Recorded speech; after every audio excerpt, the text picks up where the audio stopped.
Hey everybody, welcome back to my channel. It's your girl Quad, and I am back today with another brand new video, as y'all can tell. Y'all, first off, I want to just say how y'all doing. I hope all is well. I hope everybody's having a blessed day. Today is Saturday, so whatever time, whatever day you see this, I hope you're having a blessed, wonderful day. And y'all, when I tell you I got so much to talk about, so much spiritual warfare that I have been dealing with since not being on this camera. And I'm going to talk about this because I want you to know, if you are in Christ, you have freedom. You have freedom. And I know sometimes as believers, our faith is shaky. Sometimes we may feel like we're stuck in situations, stuck in something, but we're not. As long as we have Christ, we're not. And every day, I have to remind myself that I am not stuck. I am a child of God. It's nothing that God will not do for me or you. So, as y'all know, y'all, I have been working. I have been working a job that I really didn't want to take because, you know, I feel like the Lord has been calling me to go higher, right? I've been working in the healthcare field doing environmental service. So if some people don't know what environmental service is, it's like the people that go inside the rooms, clean the rooms for the patients, stuff like that. At the time when I wasn't working, y'all, I was just applying to anything, and that was just the only thing that reached out to me, the only company that reached out to me and asked me that I still, you know, interested in the position and did I want to do an interview. And of course, y'all know I wasn't working. I was not in a position to be picky. I wasn't in a position to be picky and be like, no, I don't want this, I'm good. So I took the job. And if I could be honest, I wish I never would have took the job, because the amount of spiritual warfare that I felt for 5 months being on this job, being in that department with people, and God forgive me, with people who don't have class, who don't have common sense, and who don't know how to be professional in the workplace. So I started this job April 14, 2025. I feel like even though I didn't want this job, even though I didn't want to be there at this job, I still feel like the Lord gave me this job at the last minute to sustain me, because like y'all know, I was behind on my bills, I was behind on my rent, and I was applying to so many other different jobs, and I kept getting denied. No.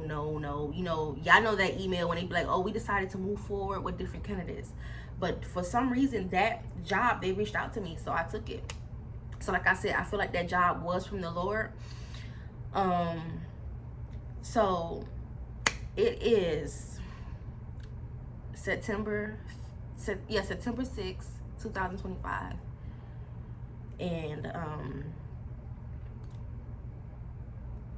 I just want to make this video because I know it's a lot of Christians, a lot of believers that's in a faith and that's living their life day to day, and they working these demonic jobs, and they're not understanding why they're going through so much spiritual warfare on these jobs when you're not even bothering anybody, when you're coming to work every day, clocking in on time, even staying late behind, you know, because the department or the job may need you to stay late or whatever, and you're going through so much. And I just want you to know that you're not alone. You're not alone, right? You're not. God sees everything, and God will get his justice. God will do the revenge, like put his wrath on the people that is giving you a hard time. So I just want you to know you're not alone, because I'm going through it. I am going through it right now. So yesterday I was at work, and I was cleaning a room because one of the patients, you know, they went home. I was cleaning that room, and I had got a text message from my supervisor. She's a woman. Keep that in mind. She's a woman, and I think she's probably like in her late 40s, in her probably mid 40s, late 40s, right? And she texted me, say, "Hey, come down to the manager office." And we all know what that means. When they tell you, when a supervisor or whatever tell you to come to the manager office, we just get prepared. So I'm like, in my mind, I'm like, okay, you know, I'm not really sure what's going on. I don't know why they calling me to the office, but let me just go see what's going on, right? I get to the office, y'all. The supervisor, she's sitting down in the chair. It's only one chair for you to sit down in. So she has that chair, and the manager is sitting at his desk, right? I come in, I say, yes, you know, what's going on? Y'all, I kid you not. I couldn't even get my words out because I was so shook and I was so taken back. I was so surprised the way he responded to me. He was like, what's going on with the room? Why is the room taking so long? And I'm just like I'm taken back because me and the manager have never had any type of dispute, argument, disagreement. Every time he see me at work in the hallways, hey, Quateria, how you doing? Like, always speaking to me. But now it's like all of a sudden, it's like, where is this hostile energy has came from? So I'm telling him, like, hey, like, you know, I had other things to do, and I went to the room, I script the room. And what I mean by script is you take the trash out of the room, and you take the dirty linen off of the bed, and that's what it's called, script. And I went to my lunch break. Mind you, y'all, they always told us at this job, in my department, you can always script the room and go take your lunch and come back and clean it. That's what I did. So he was like, oh, so it took you an hour to script the room? I said, no. I said I had other stuff that I was doing, and then I scripted the room and went to lunch. And he was like, oh, so, because I had told him, like, I was doing the rest of my dailies. The dailies are when you go inside the patient room and you clean their room, and that's dailies. So he was like, oh, okay, so that's the problem. So for now on, don't do the dailies and just clean the discharge room. And I'm just like, y'all, and in that moment, you ever been so shocked that you couldn't, like, your mind just blanked out because you're trying to process what the heck is going on? And my supervisor is sitting right there. She didn't even defend me, y'all. She didn't even defend me and be like, you know what, it's okay, like, you know, just go back up there and do what you was doing. Nothing. I even heard her laughing when he asked me the question. I was trying to respond. She was like like she was laughing. And this is a woman of color, a woman of color.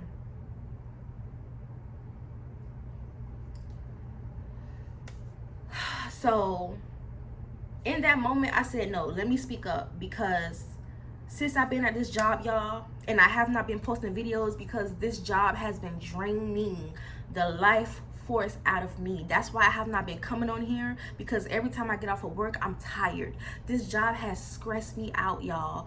So when it comes to the supervisor, and I just want to say this video, this is not me bashing anybody. This is my experience of dealing with demonic demons on the job, because people are going through this, and a lot of people not talking about this, right?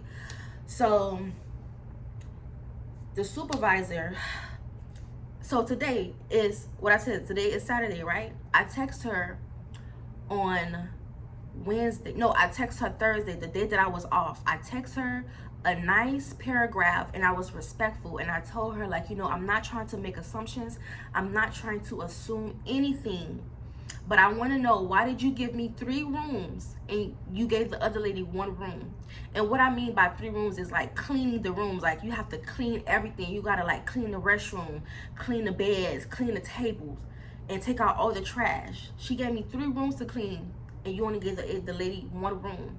And I told her that wasn't fair, that wasn't right, because I still have my own assignments to do on my floor. I was on the 3rd floor, but I had to go back down to the 1st floor and help the other lady with her discharges, and I only had 3 rooms and she had 1.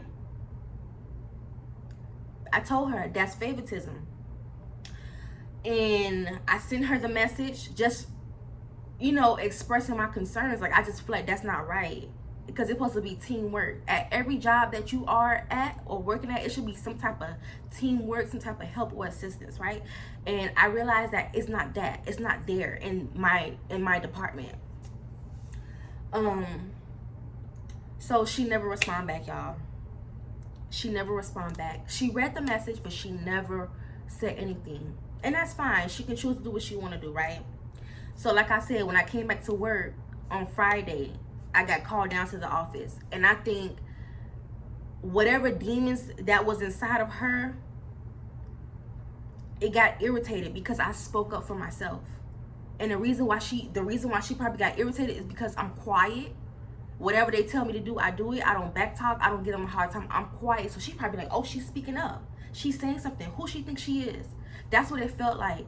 So I don't know, whatever she told the manager and tried to make it seem like I'm the problem or whatever, I was called down to the office and they tried to use the room. Like, y'all, like if y'all would have been there, it felt so like spiritual. Like, it just felt like I was being attacked spiritually. Like the enemy was using them to embarrass me. Like I felt, you ever felt like when, like, y'all ever knew, like when y'all was a kid, right?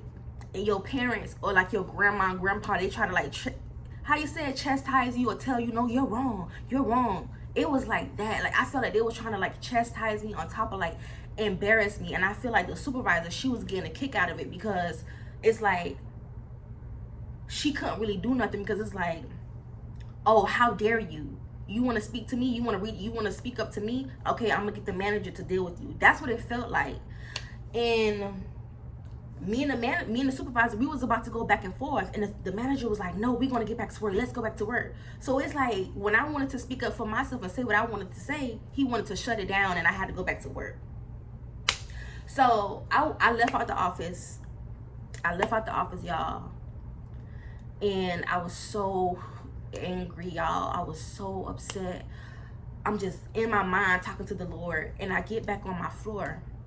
And I went inside the break room and I just started crying, because I'm like, God sees me. God sees me. God sees that every job that he has blessed me with or put me at, God sees that I'm always a hard worker. I'm the type of employee where if I see that my coworker is behind, I'm gonna ask that person, hey, you good? You need help? Like, if I got the time to help, do you need help to speed up the process? I am that employee. So I couldn't understand why, what I kind of do, but it's like, why did it take it for me to finally speak out for it to happen? So I was crying. Like, I was in a break room and I was crying because I'm frustrated, because I'm angry, because it's like, I'm at this job, y'all. I'm doing the best that I can. Just think about it. Put yourself in my shoes. Imagine having 24 rooms on a floor. If you've been to a hospital, you know all them rooms. Imagine having 24 rooms on the floor by yourself, and you still got to clean up the restrooms and all that stuff. That's a lot. That's a lot. And the way that they came at me about a room, asking me what I'm doing, why I'm taking so long. And I feel like as a supervisor, and as a woman of color, I kind of felt like she should have been like, hey, you okay? You need help with the room to speed up the process, because they said that it was a patient waiting for the room. But in my mind, I'm like, how they waiting for this room when it's 5 clean rooms up here already to be filled up? So that's what I'm saying. It was never really about a room. It was personal. It was deep. She was upset because I spoke up to myself, and she probably used that situation to humiliate me. That's what it felt like, right? So, like I said, I was crying. One of the nurses came to me. She was asking me, what's wrong? What's wrong? Talk to me, because I didn't want to talk about it. So I told her everything. She said, go to HR right now. Go to HR. And I didn't want to go to HR, because I be trying to spare people. I be trying to, like, not get people in trouble, but sometimes you just got to do what you got to do. I went to HR, and when I tell y'all, it exploded. Like, it just went left. Like, I told him everything, and for some reason the manager came, like, he came in the office, and I don't think he knew I was going to be in the HR office to get something. He came in the office to get something from the HR lady, but he was surprised that I was in the office telling her everything. And I said to him before he walked out, I said, do you want to stay in here and have the conversation? Because I really don't understand what's going on, and I don't appreciate how you approach me about that room. I told him, it's not what you say, it's how you say things. I'm not your child. You don't talk to me like a child. You need to talk to me like you got respect. And y'all, when I tell y'all, he was sitting there like he didn't know what I was talking about. It's like he tried to make me look I was crazy because he didn't want to take accountability for what just happened in the office. So my piece of advice to y'all,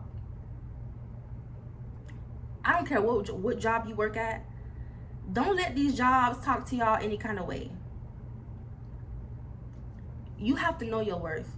And I know it's easier said than done, but because I know that everybody got bills. Everybody got bills. Everybody got rent to pay. And it's not just easy to just, up and leave and walk away from your job. But when it comes to a point of months and months and years of disrespect and not feeling appreciated by your job, you haven't even gotten a thank you by your job, and they giving you so much negativity. They giving you so much like bad energy. And you know that you're doing the best you can, most times that's your sign to get out of there. And sometimes the Lord will allow those things to happen because he's trying to push you out. And I feel like in my case, that is what happened. The Lord did push me out. It happened because I had told myself I'm giving myself 2 months on this job. I was giving myself till November to quit this job. Once I got the money, enough of money to quit, I'm out, like I'm gone, right? So it's just, y'all, when I tell you this job has drove me crazy. No appreciation, y'all. When I tell you, y'all, every day I have to get up before I go to work and I have to pray before I go inside of this place because of the spiritual demonic warfare within those people. I don't think it's the company, it's the people I have to work with. And see, when you are a child of God,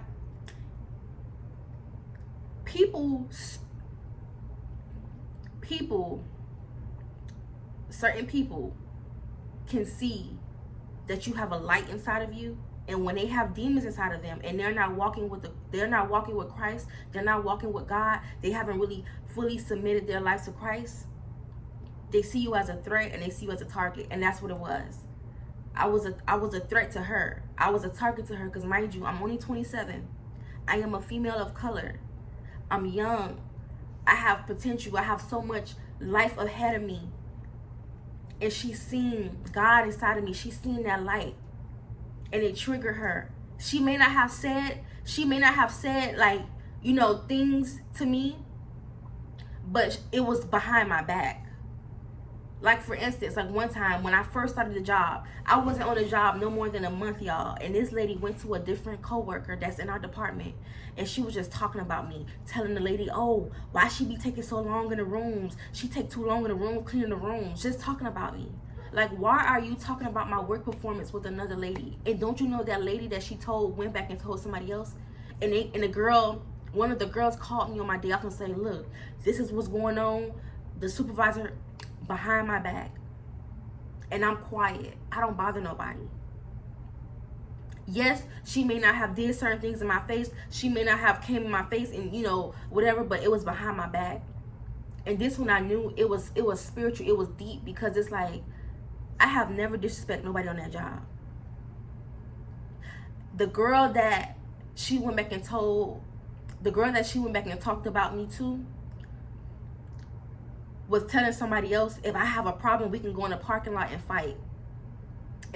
Y'all. And mind you, I kept my mouth shut the whole time. I kept it cute. I didn't say nothing to nobody. Even though, yes, that situation bothered me so bad. It disturbed me. I came to work every day. I did what I was supposed to do, and I kept it cute. So for somebody to be like, oh, if she want to fight, we can fight. Because because they was in the wrong. And they were trying to figure out, oh, why she not talking to us? Why? Because when that situation happened, y'all, I stopped talking to everybody. Like, what I mean by stop talking was, because I'm not gonna lie, when I was working there, I was like, hey, how you doing? Like, I was making little conversations, but it was never to the point where I was all in their face and being a friend and being buddy. Like, I knew how to set boundaries with people. So it just came to a point where I completely just stopped talking to them. I would walk past the supervisor. I would walk past the ladies that was in the department. Like, I wasn't, because I felt like they were secretly against me for no reason. Whatever was being said about me behind my back. And it's always the quiet people. The quiet people always get the most heat at these jobs. I don't know if they felt like, who she thinks she is. She thinks she, and y'all. So, like I said, I had to deal with this for 5 months, y'all. 5 months. And when I tell you, like I said, every day I had to pray before I went to this job, because it would be days where the day before I had to go into work, I was so scared, y'all. I was so stressed. I was so nervous. The anxiety was through the roof, because I knew I had to go back to that job, and I didn't want to go back there. I did not want to go back there, because I knew that these people were secretly against me. Whatever demons that was in them was controlling them to be against me, because I was a light in that job. And that's how it always be when you are a light, when you are chosen, when you are a child of God. Them demons that be in people be coming out. And it may not come out, fast, but it's going to come out subtly by their actions, by what they do or say behind your back. And you haven't done anything to nobody, and you're trying to question, why is this happening? But the God that I serve is a God of justice. God sees everything. God will repay them. And I want to bring up the fact that when that whole situation happened about the supervisor talking about me to another employee, I brought it up to the manager.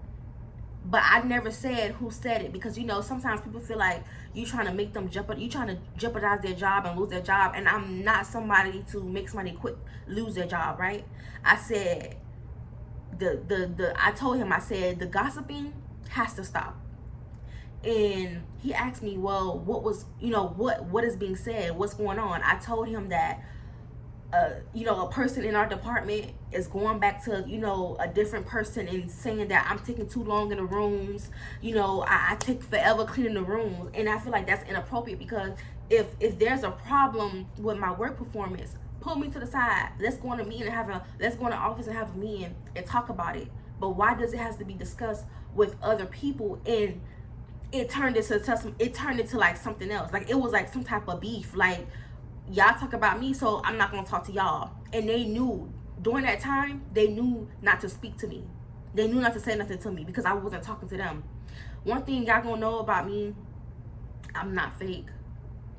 I will never allow somebody to smile in my face and then go talk about me and think you're gonna come back in my face. You just gotta stay over there with that, and respectfully.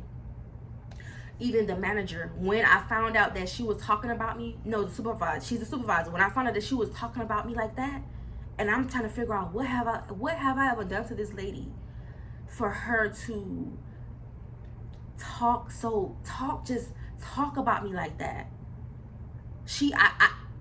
I cut off all communications. The only communication it was when it was about that job. I even stopped saying good morning to her. I just walk past her, I get my stuff, and I go. Because it's just like, I haven't done nothing to you. And it brings it back to, she is the problem. It's her. And this is why I be telling certain people, like, in no disrespect, I'm sorry if you are an older woman of color, I'm sorry. But this is just my story. And I'm not on here to bash anybody that is sometimes I do not like working with older women. I don't like it. I don't like it. I don't like working with older women that's of color, especially because I have the love of God inside of me, and I have a light inside of me that's so strong, that's so big. And most women, they can see that, especially even if they're not tapped in with Christ, even if they don't have a relationship with Christ, some of them, they can still see that, and they become jealous of you. They become envious of you, of who you are as a person. Like, the light that the Lord put inside of you, they become jealous of that. And that's why I have a hard time working with older women, because I have experienced that so many times, and I'm just like, when I look at an older woman, I look at a woman with wisdom, a woman that's wise, somebody who can talk to me and encourage me. But I don't be getting that. I don't be getting that from most women of color that's older than me. I don't. And it just take me back to like my mother, like, you know, the same qualities, the same traits of my mother. So it makes me don't want to be bothered. But yeah, so like I was saying, and please don't get offensive. It's just because I know that every woman is not bad. I know that. But it's just certain women that don't have the love of God in them, and they just come to the workplace and they give you a hard time because they see that you're young. They see that you have potential. They see that you have the rest of your life, and you know, you don't have any children. You don't have anything that's like, you know, you're not stressed out. You're free. She saw that I was free. She saw that I was free. That's what it was. I'm a free person. And it's like, I can tell she didn't like me. I felt it. So because I stood up for myself, like I said, I don't know what was said behind closed doors, but I got called in the office for something. I feel like that was just baloney. Like, I feel like it's deeper. I feel like they did it to embarrass me. So when I went to the HR, they had to do an investigation. They have to do the investigation. And I have my proof that I have sent out a message concerning about the workload, about the favoritism, about the unfairness. I have my proof. And when that whole situation happened about her talking about me, and I found out, and it came back to me, she lied and said, "Oh, it wasn't me." But then it really was her, because she told me, the person that she told made it seem like something that it wasn't. So basically, you telling me that it was you, but the way that it was said is not true. But I never told the manager that part. I never said nothing. And she knew she was wrong, and she never even apologized. So the reason why I'm talking about this is because that is what's stemming up to this point. Because when you're quiet and you don't bother nobody, and a person just constantly just like going behind your back, saying stuff, doing stuff, trying to give you a hard time, and you just trying to figure out what is going on. And then it gets to a point where you feeling like you're embarrassed. You feeling like your back is against the wall. That's how I felt like when they called me in that office and trying to check me and question me about a room. My back was against the office because I couldn't understand. I have never been called down to the office. Never been called down to the office. And I took it personal because this is a woman of color. It's almost like she wanted to kick me down. She wanted to use that moment to kick me down, to prove a point to me. It's like she enjoyed the fact that the manager was trying to check me. It's like she didn't even be like, "Hey, okay, you know, it's good. Like, don't worry about it. Just, you know, I'm gonna come up there and I'm gonna help." Like, nothing. And she had the nerve to tell me, y'all, "Oh, I was once in your shoes. I was once in your position. I was once you." And I'm just sitting there and I'm like, "Excuse me?" Yes, y'all. This lady is talking to me like we on the streets, and the manager is just sitting there, not saying nothing. And this one, I knew she was carrying something in her heart towards me. I don't know what it is. God knows everything. But I just know that I have never done anything to that person, to that lady. I never done anything to nobody on that job. So I'm so uncomfortable. I told the HR people that I'm so uncomfortable that I cannot no longer come back here, because first of all, the amount of workload that they give us is not worth the pay. And then the negativity, the complaining, the nagging that I deal with, and it's probably some of the other employees that deal with as well, it's not worth it. I told them I cannot work around her. I cannot be around her, because a lot of that drama came from her. And guess what? The manager never even held her accountable. I feel like at any workplace, you have to be professional. You are not supposed to go talk to other employees about another employee work performance, personal life, whatever. You cannot do stuff like that. And it turned up, it blew up. And she never apologized. She, as a woman of color, she never put me in time like, you know what? I apologize. I should have never said that. It should have never. I would have respected her. That would have made me look at her different, and be like, okay, she took, accountability. It was no accountability. No accountability. And it just showed me that I'm not built for these workplaces. I'm not, even if the Lord calls me to a workplace, I cannot stay there for long. I need to go in and do what I need to do, get the money I need to get, and leave the job and go to wherever God is calling me next. Because I realize that every job that I have been to have been nothing but just uncomfortable, from people that is probably secretly jealous of me, envious, have some type of like vendetta or towards me, animosity, some type of hostile, because I'm young.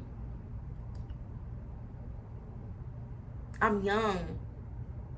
And I want to just say this. I am not the person to look at my looks. I'm not conceited.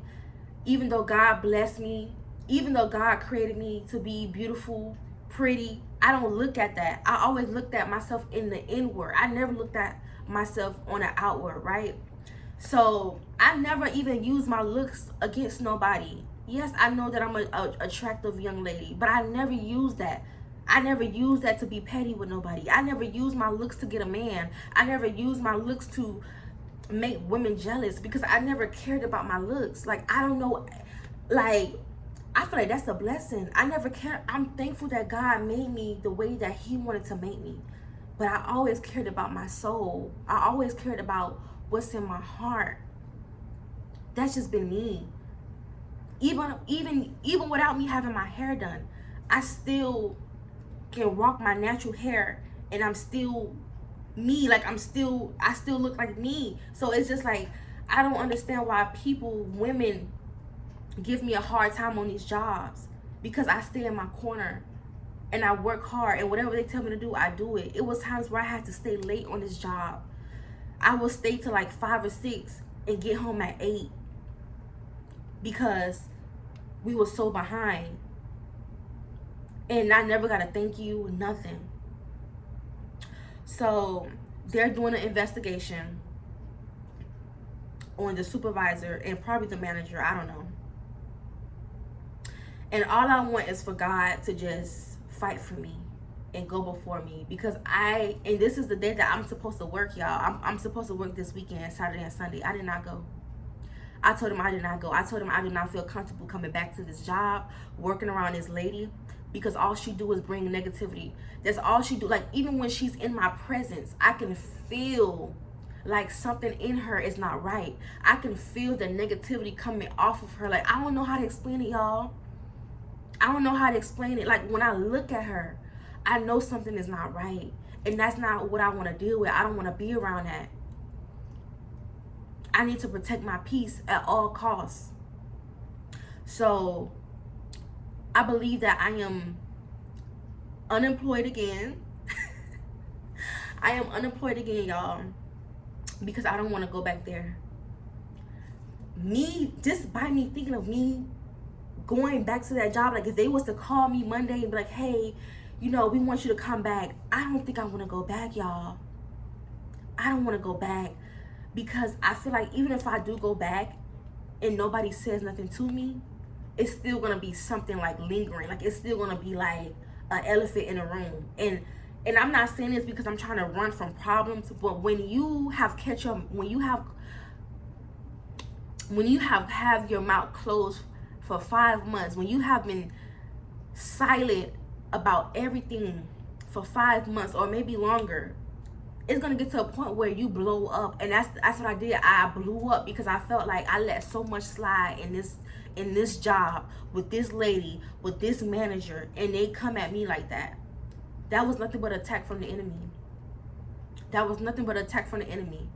Because why all of a sudden I speak up about favoritism, I speak up about the workload, I'm getting called to the office. It felt like it was like a humiliation ritual. Like I felt like I was being humiliated. So all I want is for God to fight for me, even if I'm not there. And I had told HR, I said, you could do the investigation, but I mean, it don't really matter because I'm not gonna be here anymore. And it was like, yeah, we know, but if you still decide to come back and work, we still have to do the investigation. And I'm just like, okay, like, I mean, I feel like, and it's not to say that I'm better than anybody, because I'm never gonna be better than nobody, but I feel like I'm higher. God is calling me higher. I do not need to be working around people that's like that, that's vibrating from a low like energy, like just like ignorant stupidity, like stuff like that. Like I see myself higher. Like I said, I'm not better but higher. Like I am a woman of God. Like I hold myself to a certain standard. Like I have certain expectations for myself. So why would I deal with this and for this pay? So I'm not going back. And God has to make a way. God has to make another way for me, because I have tried. I tried to hold out until November, y'all. I really tried to hold out, and I refused to go back to a job and let them think that I'm gonna work there and you can talk to me how you want to talk to me. You can treat me how you want to treat me. I'm sorry. I can't. Life is already too hard. Life is already too stressful to be dealing with these type of toxic. It's like they want you to have these. They want to have these high expectations that you probably can't even fulfill for the job. I told these people in their face, I'm not an octopus. I don't have 8 arms and 8 legs. I'm not Superwoman. I'm not going to be flying up and down the hallway trying to get stuff done because you want it done like this. I'm sorry, I can't. They was like, oh, no, that's not what we're asking for. We just want to know. And I told them, it's not what you say, it's how you say things. And sometimes it can be what you say, but it was how he said it.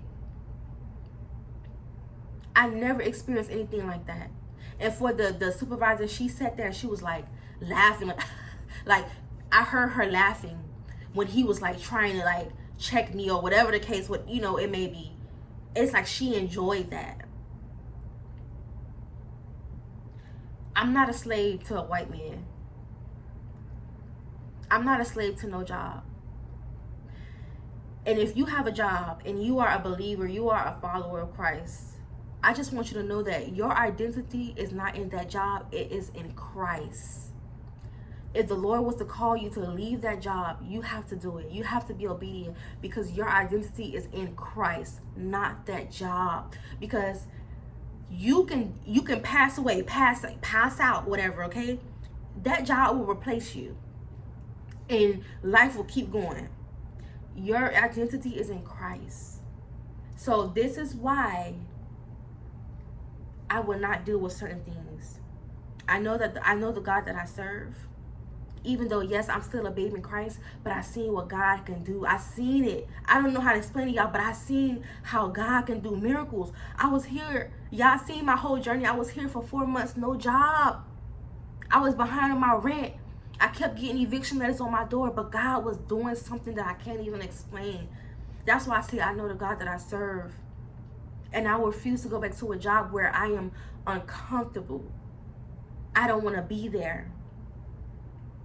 So if you are at a job and you're dealing with the same things that I have been dealing with, I want you to know that your identity is in Christ, not in a job.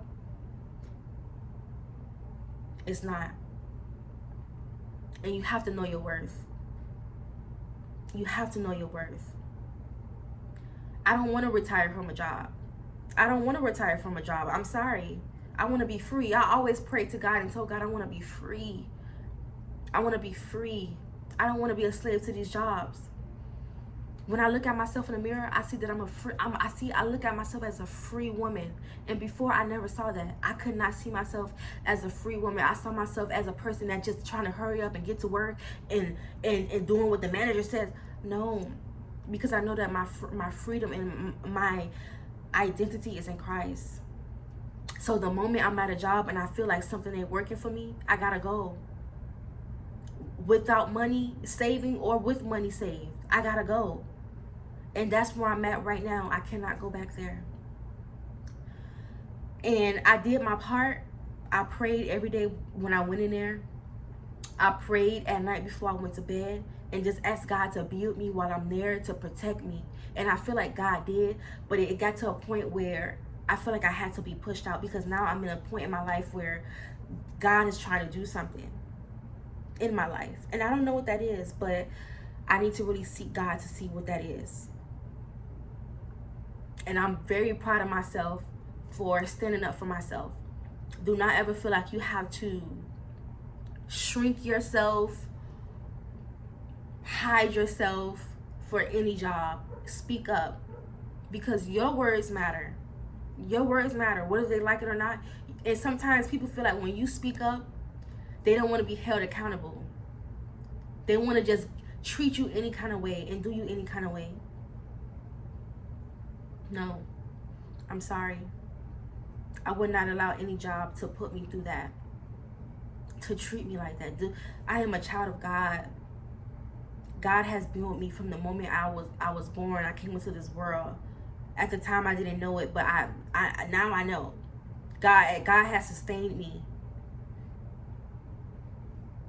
So this is just what I have been dealing with as a child of God on these jobs. These jobs is not for me. I even feel drained right now. Like I just don't want to go back. I don't want to go back. And I kind of feel like they're going to call me to come back, but I don't want to go back. I don't want to go back. And I remember how one of the ladies was like, no, don't give them the power. Don't give them what they're looking for. Don't, come back. No. Because even if I go back, I'm still going to be disturbed in my spirit. I'm still going to be walking around unhappy, moping. If you have to be at your job crying, that is your sign to leave. I'm not just saying just leave, but pray about it before you go. Every day I have to pray to get through that day of work. And it's sad. It's sad that it has to be like that. But that's the only way I can make it through, by praying. It was times where I would be off in the day before. I would be off, right? The day before I go to work, I would be off. And I would be thinking about how I didn't want to go there. How I did not want to go back to that job. And it would make my head hurt so bad. Because I knew when I got there, I was going to be overworked. I wasn't going to get a thank you. I appreciate you. And the only people that says that thank you so much was the patients. When I came inside the patient's room, they would be like, thank you so much. We see that you work so hard. We just want to say thank you. I never got a thank you from the manager. I never got a thank you from the supervisor. It was just like, I'm just a body that's there for them. So, like I said, if you're on a job right now and you're feeling the way that I feel, or you're going through what I'm going through, you need to tap in with the Lord. And I just want you to know that, like I said for the last time, your identity is not in that job, it's in Christ. Okay? Because God did not call us to be a slave in these jobs. He did not call us to be a slave in these jobs. Sometimes God places us in jobs for a season, for a moment, and then call us out. Or you might just get lucky and God bless you with a job where you can be there for a long time and retire from there, because that's probably the will that God has for your life. But everybody's life is going to look different. Everybody's story is going to look different. But I know for myself that I tried. At every job that I was at, I tried to get along with everybody. I kept my mouth shut. Even when I seen that certain things wasn't right, I kept the peace. And it's just like, I'm always getting attacked. And I don't want to deal with it no more. And do you know that the supervisor didn't even text me to say, hey, are you coming to work? Nothing. She didn't say nothing to me, because she is in her heart. She doesn't care. She doesn't care about me.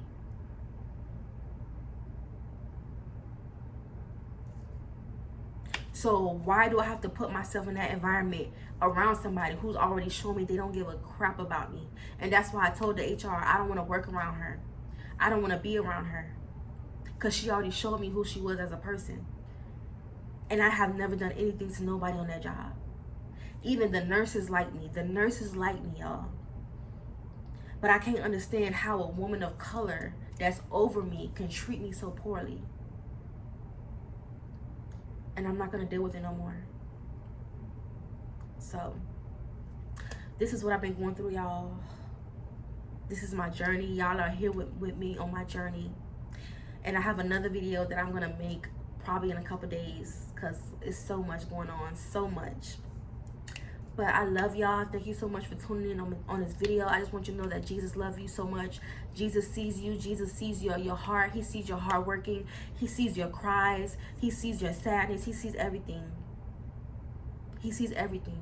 And I just want you to know that you're not alone. And I'm not alone too, because I had to tell myself that I'm not alone. Despite this situation I don't like, I'm not alone. God's going to fight for me. If I'm there or I'm not there, he's going to fight for me. And do y'all know that eventually when you do people wrong like that, when you do a child of God so wrong like that, do you know that God will put those two people against each other? I feel like if I'm there at that job or if I'm not there, the manager and the supervisor, they're going to go against each other. They're going to turn against each other. Something's going to happen. I'm telling you, something's going to happen, because when you do people like that, God is going to put his wrath on them. So, yeah, like I said, thank you so much for watching this video. Please leave a comment down below. I really need encouragement right now. And if y'all have any stories or testimonies of dealing with crazy work, demonic, like, it's just demonic. It's the workplace is so demonic, because you got so many people dealing with so many negative demons. They have all type of demons inside of them that they're fighting with. So, yeah, make sure you like, comment, subscribe. And I love y'all so much. And I will see y'all in my next video.